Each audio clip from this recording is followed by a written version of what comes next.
We have a fantastic guest joining us to discuss the Titanic, the artifact exhibition over at the Luxor, Las Vegas. Now, this exhibition takes you on a remarkable journey into the heart of the Titanic, featuring over 350 real artifacts recovered from the ocean floor and stunning recreations of the ship's most iconic rooms. You can walk the deck, touch an iceberg, and discover the human stories. Andrew McCarthy, artifact specialist of the exposition. Good morning. Welcome to the 91.5 in KUNV. Good morning to you. I'm so happy to have you here. Now, can you give us an overview of the Titanic, the artifact exposition, and who and what inspired its creation? So the Titanic, everyone knows the story of the Titanic, and the story's been told many times before through films and books and accounts, histories. But it wasn't until 1985 that the wreck was discovered on the bottom of the ocean. And the group RMS Titanic Incorporated, Inc. was created to do the long-term salvage, recovery, conservation of the artifacts, and then display. And so this represents artifacts that were recovered from the actual wreck site. And this is here in Las Vegas. It is the largest permanent exhibit of these artifacts, continuing to tell that story from that perspective. What are some of the most notable artifacts on display, and can you share any interesting stories behind them? Well, one of the things that is important to recognize is that RMS Titanic Inc. is the only group that's allowed by law to collect from the wreck site. But that comes with some restrictions. So nothing that we recover is for sale, which means that we're not just grabbing everything. We're trying to collect things that have the most historic and scientific value. There's no monetary value that's attached to any of these things. Everything that we bring up to the surface, we're then responsible for forever to take care of and display. So there are, of course, charismatic artifacts that, wow people and grab their attention. We just had two new displays put up this in the past year. At the anniversary in April, we put in the stoking regulator indicator timer, which sounds complicated and maybe a little bit boring, but it's basically a computer from 1912.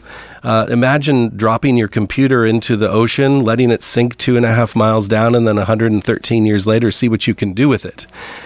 It's a remarkable task to conserve this multimedia artifact and make it presentable on display. But also, we've just added a diamond ring that was found in a leather case that someone was trying to leave the ship with, but never made it off. And so, like I said, there's some things that have historic and scientific value, and other things that just have a wow factor. Yes. What can visitors expect when they walk through the exhibition? How are the spaces designed to invoke the experience of being at the Titanic? Well, it is laid out. It is presented as a museum. So these objects are behind glass cases to protect them, and they're monitored every day because they require a lot of conservation. Most of the hard work goes before they come on display, but we make sure that they're in safe and protected environments so they can be around for a long time. But that being said, they're put in a position where you are having an experience moving from room to room, and each room has its own story to tell. So from the construction of the ship to boarding on the day of departure, to which class your room was in, third, second, first class, and then of course the experience of the disaster, and just as importantly, the recovery of the artifacts through scientific exploration and then conservation, and then most importantly, trying to keep the memory of the people that were board the Titanic alive. And so we really do try and put the personal stories of people that were on board forward in the presentation. Yeah, speaking of which, that was my next question. Can you share some of the personal stories of individuals featured in the exhibition? And how do these stories connect with visitors? Sure. So we have over 5,000 artifacts in total in the collection, but not all of them are on display here. Some require further conservation.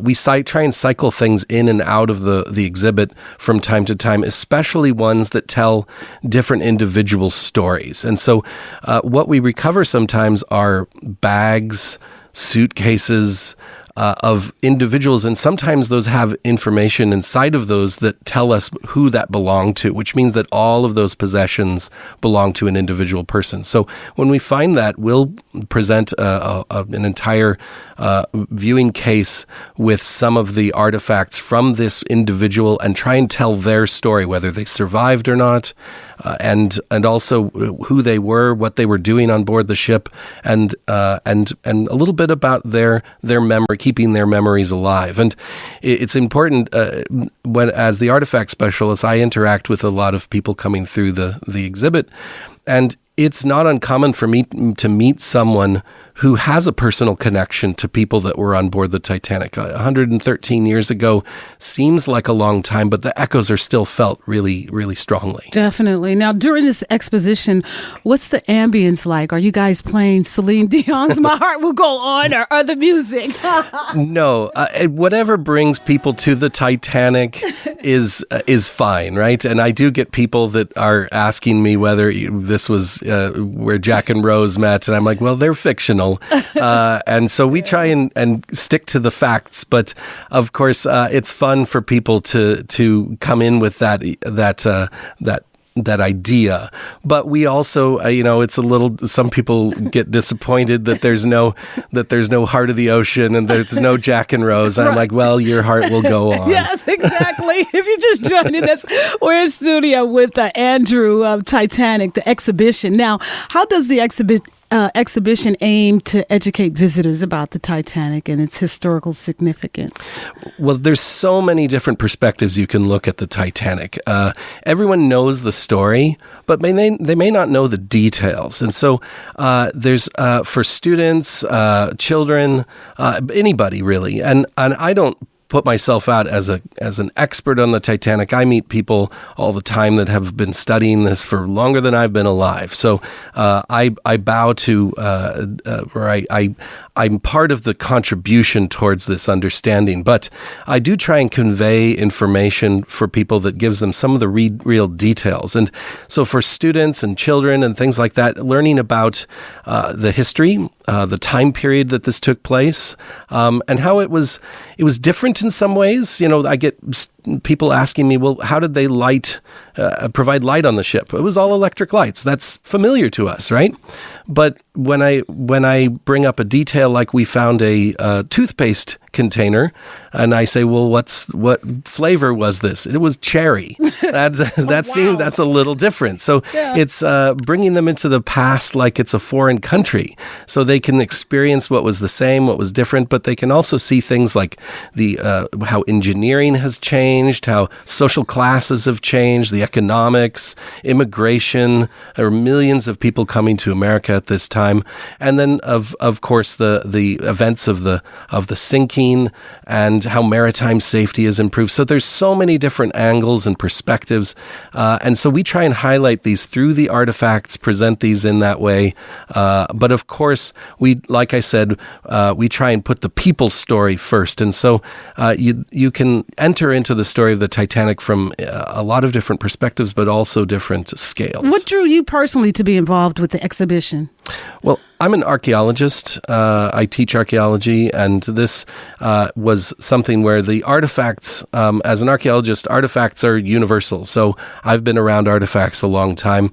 This is the deepest maritime archaeological site ever investigated. So it requires a lot of expertise and specialism and care for the artifacts. So I was attracted to the artifacts themselves, but in due course, I've learned more and more about how these artifacts artifacts relate to the story of the Titanic, and it's a real responsibility to care for these things and present them to the public. Do you have a favorite artifact or part of the exhibition? I do.